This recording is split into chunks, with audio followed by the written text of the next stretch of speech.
Hello, hello, hello. Tonight we're going to talk about did Jesus warn us about AI? I think everybody will get something out of this one. I know I do. Did Jesus warn us? Yeah, he did. Most people won't even see it because they don't read the Greek, but I'm going to show y'all tonight. I'm going to show you in the Old Testament and the New Testament that there's AI in both. What's happened to us is they've executed a plan on us. Think of the Jetsons. Think about what all we were indoctrinated into. They had Zoom meetings. The Jetson's husband, what was his name, Fred? I can't remember. But with his boss on the TV, she did the online classes and all the exercise stuff. They had the teledoc where the doctor come on the screen. They had FaceTime type stuff where they talk to each other. So we're like little puppets. The TV programming and broadcasting, it's like spell work. It kind of indoctrinated us into this system of what they're trying to do now. So this is where they're moving to. This is what we're moving to. We're going to have churches, and they've already had one in Switzerland, where they even had a confessional where people were going to confess their sins to an AI. And we've got online AI Jesus. This stuff scares me. I don't like it. I don't really want to use the word scare because I'm not really afraid. Father's got our back, but it puts me uneasy. I don't like it. It just seems unnatural and not right. It makes me want to go run off to an Amish place that has no power and just live off the grid and do things that way. It just does something to me. I don't like it. It's everywhere. This is the Religious Media Center, and it's called Artificial Intelligence in Partnership with Theos. Theos is the word we have for God in the New Testament. It means a god or goddess. That's why I always tell y'all I think it means divine. Because when you look at the definition for Theos, it means a god or a goddess, a general name of a deity, or somebody that's divine, a godhead, or the Trinity. It can mean all those things. So that's why, and I think theon is like God, like a God, like one. But Theos, I think, could mean any God. Could a robot be considered having a soul? What are the religious implications of the possible future scientific discoveries leading to human immortality? How far does trust go in the silicon versus senses? There are some of the questions to be explored over the next 3 weeks, they're saying on the site. As the Religious Media Center are pleased to announce a series of in-depth seminars on artificial intelligence in partnership with Theos, a think tank on religion in society. So they're going to start pushing this stuff, guys. This is going to be the new thing. They're going to delve into the study of the relationship between science and religion. Each seminar, an expert speaker will explore key questions for our future with AI. The seminars will analyze the research, and it gives a whole bunch of people. I don't like it.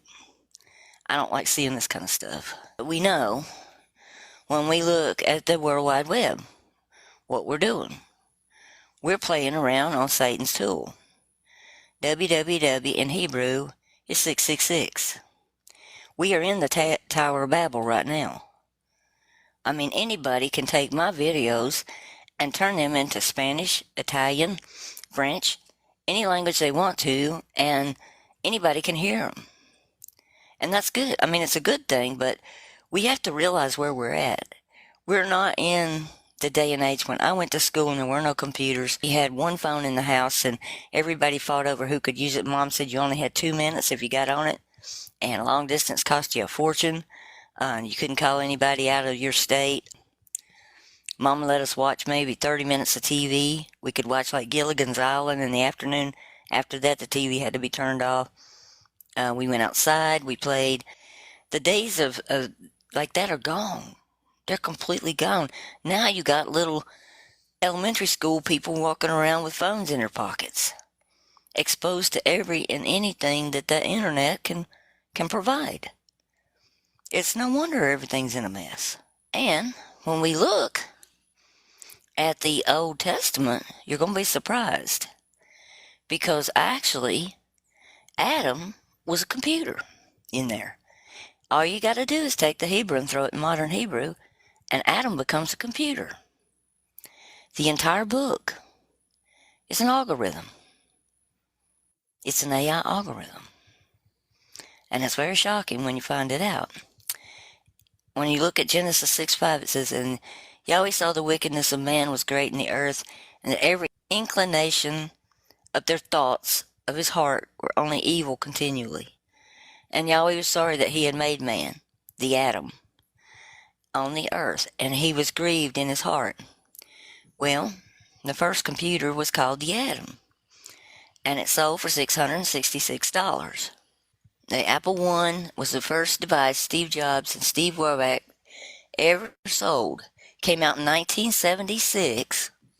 About 200 units were built, and according to Chrissy, only about 80 still exist. At that time of their release, these computers sold for $666.66. That's not a coincidence. Let's see, how old was I then? Oh gosh, I was 16. Wow. 16 years old. I'm telling my age now. Here it is in the Hebrew. Okay, if I take the word for Genesis 1:27, it says, "So God created man, or Adam, in his own image, the image of God created him, male and female created he them." All right, if I take that and I throw it into modern Hebrew, what I come out with is the Vibra, the AI of the sea, the atom in his image in the tuber. In other words, he created the Vibra in the tuber in his image. AI of the sea was created with him to remember, recall, and record, and an aperture created the ATM. So it even had an ATM machine. That's pretty intense. A vibra is the atmosphere, aura of a person or place that's communicated to or felt by others, if y'all want to know what the vibra meant. And there's the atom computer again. I got that there. But that's pretty intense. I just sat there when I did that, and I was like, wow. Gets even more intense, though. You get to the next verse, and there you look at that. It says that female, the word for female, is also a pinhole or aperture. Okay, your aperture is these dots and pitches that make your screen work. Everything is there. There's nothing missing. He created to remember or recall an aperture, and then he created an ATM. So you can also throw in the aperture in modern Hebrew too. Here's another company I found that's pretty popular. It's called the Petra Data Science, extracting value and mining data with artificial intelligence. And this is actually in the scriptures in Numbers 28. "Take the rod and call the assembly of the congregation, you and Aaron and your brother, and speak to the AI Petra, the AI rock, before them. And it shall give its waters, and you shall bring forth to them the water from out of the AI Petra rock, and you shall give drink to the congregation and their cattle." I don't know, it's kind of like a spook, but it does have the AI in it in the Petra. And I'm not sure if they named this stuff on purpose, hoping we'll see it and it'll freak us out, or if it's actually just happening. I would say as much of it as there's in here that's happening. Here's another verse. Isaiah 33:18 through 24, and this one's really intense. "Your heart ponders fear. Where is the book, and where is the tower? Who counts the towers and lifts up the towers? No longer shall you see a fierce people. No longer shall you see a fierce people, a people too deep or profound of the lip or language to hear the mocking or debridement tongue. No one understands. See Sion, the city of our appointed time. Your eyes shall see Jerusalem, an undisturbed home, a tent not taken down. Its stakes were never removed, nor any of its cords broken. But there great is Yahweh for us, a place of broad rivers, streams, in which no boats and oars sail, and big ships pass. For Yahweh is our judge, Yahweh is our inscriber. Yahweh is our sovereign, he saves us. Your ropes shall be slack, they shall not strengthen their mast, and shall not spread their sail. And the prey of the great plunder shall be divided, and the lame shall take to pray. Neither shall the inhabitants say, I am sick. The people who dwell in it is forgiven of their crookedness. Now, when you read that in modern Hebrew and you read verse 18, the first verse, your heart ponders fear. Where is the Sefer? Sefer's book in Hebrew. But if you put it in modern Hebrew, it's where are the algorithms? Where's the receiver? Where's he that counts the megadials? Your megadials are your cell towers. It's pretty intense. And I'll show you where you can break that even further to show that it's today. When you look at those words up there in 33:18, algorithm, where's the algorithm? Where's the receiver? The word for receiver is NIS. The NIS today is your jab passports. That's the thing that's doing the jab passports. Where is the algorithm? Where is the receiver? And where is he who counts the cell towers? So everything we got going on today is in that one verse. The clouds. You see all the stuff about the clouds and the phone systems and the cloud stuff. You can read that top line. Isaiah 25:5, and thou shalt bring down the noise of the strangers, and they shot with a sharp implement in a dry place, even the heat of the shadow of the cloud. The branches of the terrible shall be brought low. And that word for cloud is in Greek is Nephilim, and they call the cloud computing system Nephilim. And I think it comes out the same in Hebrew too. Nephilim in Hebrew literally means the aborting ones or abortionists in modern Hebrew. And the word for voice is call. Literally sounds that way in Hebrew too. Psalms 29, ascribe to Yahweh the sons of the mighty, ascribe to Yahweh esteem and strength. Ascribe to Yahweh the esteem of his name. Bow yourselves to Yahweh in splendor of set apartness. The voice or call of Yahweh is over the waters. The El of esteem thunders. Yahweh is over the many waters. The voice or call of Yahweh is with power. The voice or call of Yahweh is with greatness. The voice or call of Yahweh is breaking the cedars. It's breaking the cedars of Lebanon in pieces. He makes them skip like a calf, Lebanon and Syria like a young wild ox. The voice or call of Yahweh cuts through the flames of fire. The voice or call of Yahweh shakes the wilderness of Kadesh. The voice or call of Yahweh makes the deer give birth. The stripes of the forest are bare. And his hayakah, or his temple, everyone says esteem. Yahweh sits enthroned at the flood. And the Yahweh sovereign sits forever. Yahweh strengthens his people and blesses his people with peace. But that call that is like a call you would make on a phone in modern Hebrew. And I think the flood's already happened, and I think it's all this mess. I think it's more of a spiritual thing that's happening. It gets even more intense with the phone things. He says in Genesis 9:13-14, I do set my bow in the clouds, and it shall be a token of the covenant between me and the earth. And it shall come to pass when I bring the cloud over the earth, that the bow shall be seen in the cloud. And I think he's talking about the lines, the connecting line stuff, the bows.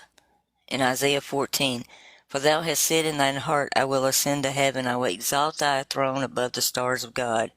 I will sit upon the mount of the congregation in the sides of the north. I will ascend above the heights of the clouds, and I will be like the Most High. Yet thou wilt be brought down to hell in the sides of the pit. And I think that he's talking about all these clouds. He's talking about the satellite systems and the bows. Because it's almost like a rainbow when you look at pictures of it. I've kind of got that covered up with that phone. Because everything that you have outside of the flood that we see in the Old Testament says that everything ends with a flood. Like Nahum 1:7-9, Yahweh's good, is strong in the day of trouble. He knows those who take refuge in him. With an overwhelming flood, he will make a full end of his adversaries and will pursue his enemies into darkness. And what do you plot against Yahweh? He will make a full end. He will not take vengeance twice on his foes. But it always talks about a flood, even in Daniel. But we've got fire in the New Testament for Peter. Like here is let's see, yeah, there's Daniel 9:26, and after 62 weeks shall the Messiah be cut off, and not for himself and the people, but the prince that shall come shall destroy the city and the sanctuary, and the end thereof shall be with a flood, and unto the end of the war desolations are determined. He told us in Luke 17:26, just as it was in the days of Noah, so it will be in the days of the Son of Man. And it's like we're seeing floods everywhere. And I know they're heavy on my mind because we just had a major one from Helena in East Tennessee, but you're seeing floods around the world just in a proportion we've never seen them before. Yeah, it might be part of the reset, Tracy. Then he also talks about Yahweh sent pestilence on Israel from the morning until the appointed time, and there died the people from Dan to Beersheba, 70,000 men. Thus says Yahweh of hosts, and that word for host is armies. Behold, I am sending on them the sword, famine, and pestilence, and I will make them like vile figs, and they are rot away and cannot be eaten.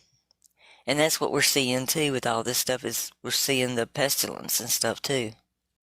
And he talks about this bow sign all the time. Then will appear in the heaven the sign of the Son of Man, and then all the tribes of the earth will mourn, and they will see the Son of Man coming on the clouds of heaven with great power and great glory. Well, coming on the clouds, that could mean coming on the computer, because that's your Nephilim. And your Nephilim are the computer clouds that run your computer systems, like your phones and your laptops and your desktops.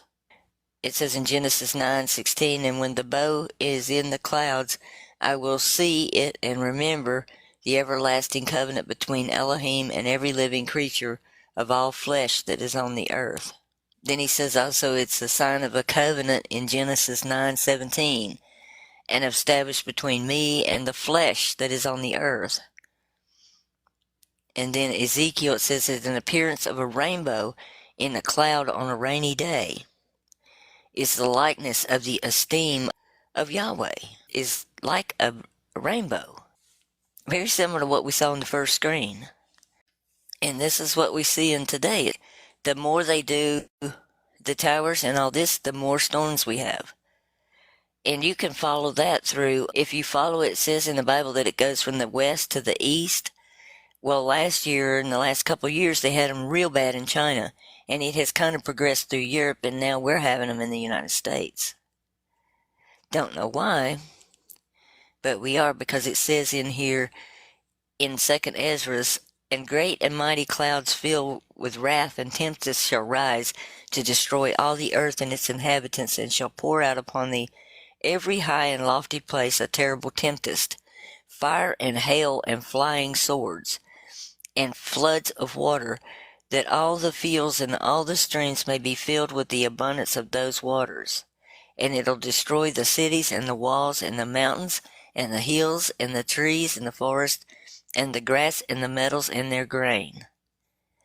And I don't know what the correlation is, but the more we see the increase in the speeds on this stuff, and the more towers we see, the more floods we see. And it's interesting, their choice of words. What runs your phone? Coronet. It's in Isaiah. I forgot to put what chapter I pulled this out of. It's one where it says, sing to the Lord a new song, for he has done marvelous things. His right hand and his holy arm have gotten him glory. Yahweh has made known his victory. He has revealed his vindication in the sight of the nations. He's remembered his steadfast love and faithfulness to the house of Israel, and the ends of the earth have seen the victory of Elohim. Make a joyful noise to Yahweh, all the earth. Break forth in joyous song and sing praises. Sing praises to Yahweh with the lyre and with the lyre and the sound of the melody, and with the trumpets or the blowing on the instruments, and the sound or call of the glistening cornet is what that is. It says horn in your book, but it's a glistening cornet in Hebrew. And the cornet, the glistening cornet, is what makes your cell phone go. It's like the cloud system for your phone. Let the sea roar and all that fills it, and the world, and let those who dwell in it. Let the floods clap and strike their hands together. Let the hills sing for joy together before Yahweh, for he comes to judge the earth. He will judge the world and the righteousness and the people with equity. Real choice of words there, equity. And this is this is crazy.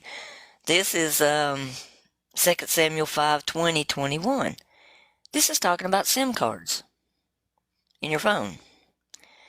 David the Beloved, this is his vision, of the end. It's like he sees the Baal Pistarim, which is, they say, the Lord of Pistarim.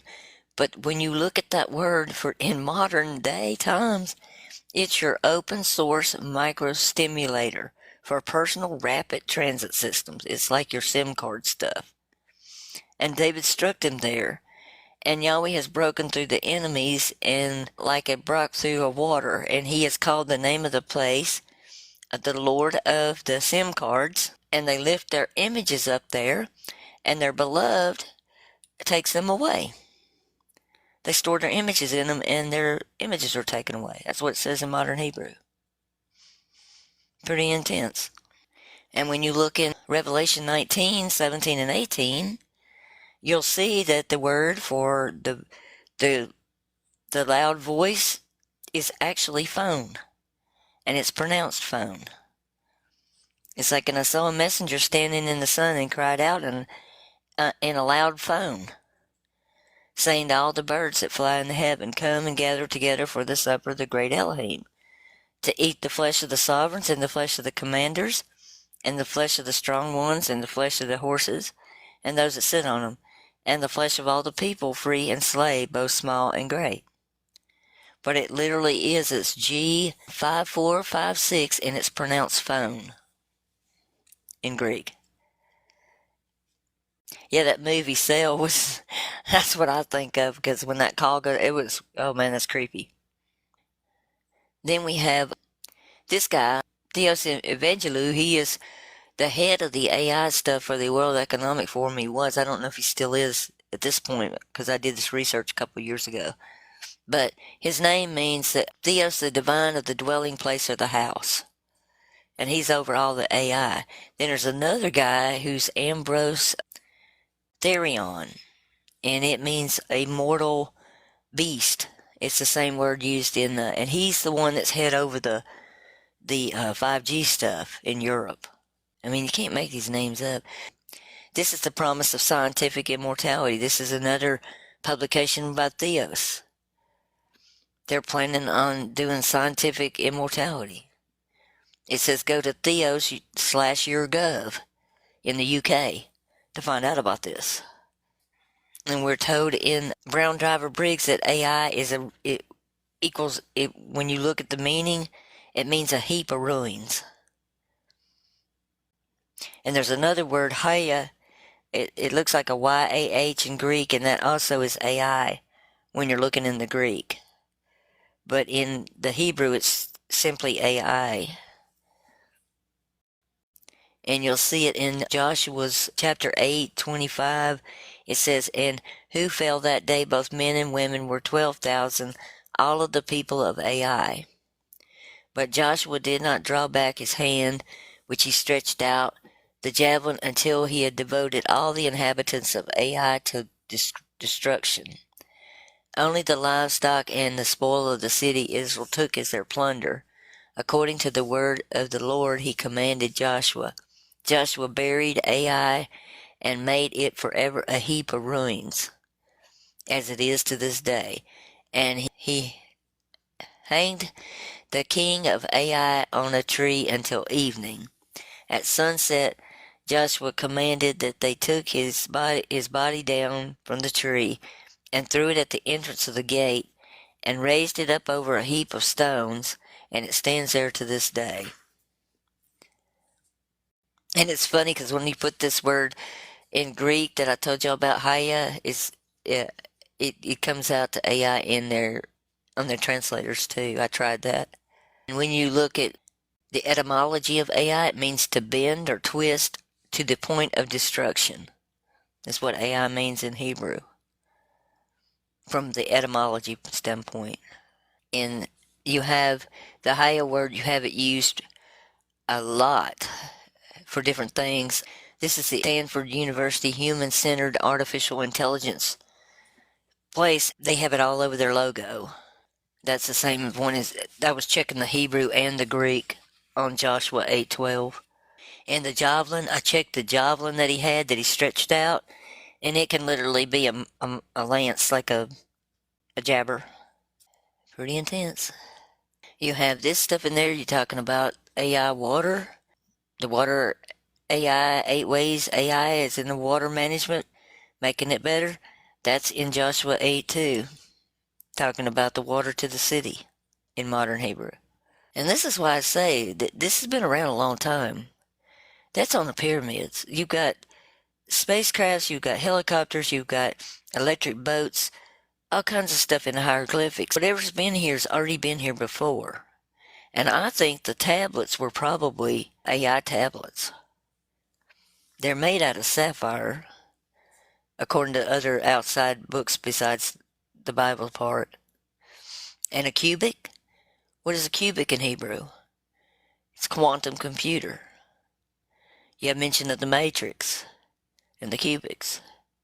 User interface, and it's even described, it even looks the same as it's described in the scripture. It says, he made the altar incense or acacia wood, and the length of the cubic and the breadth of it was a cubit. It was square, and 2 cubits was its height. Its horns were made of one piece with it. He overlaid it with pure gold, which they do with the quantum computer, and had around the sides and its horns, and he made a molding of gold around it, and he made 2 rings of gold under the molding in the opposite sides, and it was holders of poles, and it's got that too. It's got 2 gold things on the sides to hold it. And he made the poles of acacia wood and overlaid them with gold. Then he made the holy anointing oil, and it goes on to incense and all that. I didn't look all those words up. But I thought that was really intense, that it even describes the way that the quantum computer looks. And this is what they think that the tablets look like when they were put together. I was looking this up. This is an article, January 28th of 2024. What did the original 10 Commandments look like? They think it was like a cube. This is by Rabbi Isaac. They think that one of them was 1 cubic length and the other was half cubic, and when they put them together, they ended up looking like a cube. Now, I don't know how they come up with that. This is an illustration there of what, and the holes, they said the writing went all the way through the tablets, like you could see through it where the letters were. And they getting this from their writings, like all the books they read that they have extra outside the Bible. So I haven't read all of those. I read some of them, but not this part about how it looked, but that was their depiction of what that looked like. I thought that was interesting. And it's interesting, now we have a sapphire chip that's going in that's called the sapphire. And it's also called a Xeon.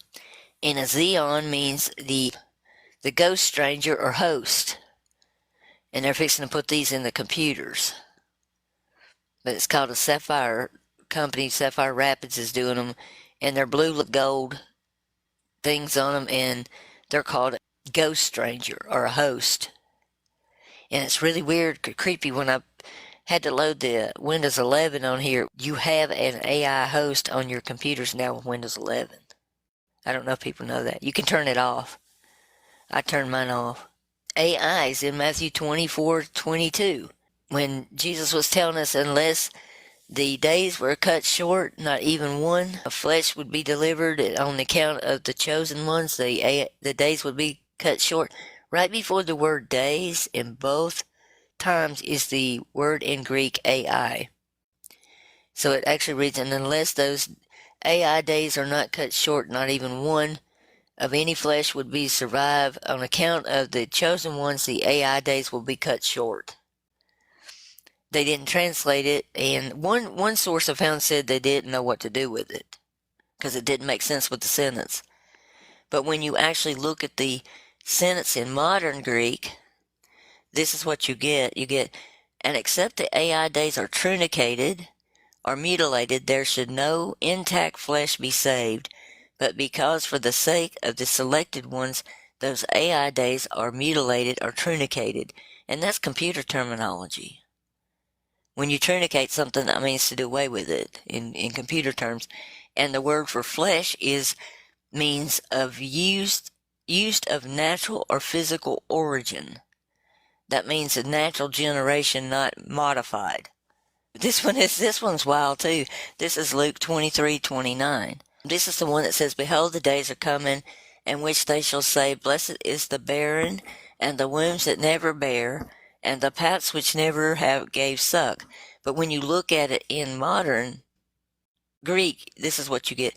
"Behold, since the days are coming in which one betroths an Ai Macarena, and a Macara is a daughter of Hades, the sterile and lower regions, Ai which are not born, and breasts which do not give suck." It's talking about machines. It's warning about the days when they're going to marry machines. We have articles all over the place. There's one I've got posted on this one. It says, "I love her and see her as a real woman. Meet a man who married an artificial intelligent hologram." And that was an article in Documentaries. Then I found some others. I kind of blotted out part of that one. This one is from Hot News, it's like a futuristic thing. It says, "The state of the sex bot market, the world's biggest robots and AI dolls company." Then here's another one in First Post. It says, "AI groom and U.S. woman created AI bot marries it and starts family, calling him the perfect husband. Man marries AI chatbot in virtual wedding after falling in love. Exchanges AI generated rings at the ceremony." And that's in the Times now. "We'll be marrying robots in no time," and that's from Bloomberg. And that was in 2022. And I have one last slide for you. This is Luke 21:27. And what it says in the KJV is, "Then they will see the Son of Man coming in the cloud with power and great glory." But when you put it in modern Hebrew, it says, and they are baked, and they see the Son of Man coming with military force in the meta cloud to manifest a deity to many. Literally mentions the meta cloud, which is FB. But that was a lot of slides for one night, but I just wanted to kind of show y'all that there's a lot more in those things when you start digging into the modern meanings. I think the whole book is like an algorithm. I just wouldn't have time to even go through the whole thing and find everything, but I found Pleiades and the other one that's in Job. Those are supercomputers that are used today. I'm trying to remember the name of the other one. I might do another